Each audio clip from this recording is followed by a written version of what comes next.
Ali Rouhini is happy to be home. He spent a week in prison after being arrested at a protest over jobs that turned violent. His parents invested their savings paying for his education. He's a qualified engineer, but he complains the employment system in Tunisia is bent against people like him. Before, 2 or 3 people were corrupt. Now everybody is the same. If you pay, you get in. And if you don't pay, you don't get in. If you don't have any connections, nobody even looks at you. UN Secretary-General Ban Ki-moon is in Tunis attending a conference on unemployment. He says he's worried about the wider impact of North Africans looking for work. Young men and women who are excluded from decent work find themselves in great difficulties, disoriented and alienated to the point that they can become vulnerable to extremism. Tunisia's government's concerned harsh economic reforms could lead to more unrest.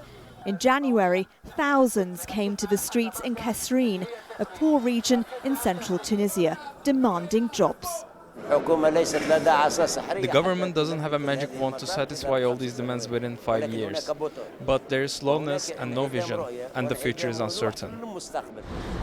Tunisia has struggled with economic growth and a wage bill that's doubled since the revolution 5.5 years ago. The government says the problem lies in Tunisia's education system. There is a disparity between what people are studying and the kinds of jobs available. But some people also blame years of corruption and an economy closed to competition. Corruption isn't on the agenda at the conference. Tunisia solved its political problems through dialogue. It hopes involving civil society and the trade unions again can help solve unemployment. Does this mean that the government is not fighting corruption? Of course it is. Does this mean that the government is not fighting terrorism? Of course it is.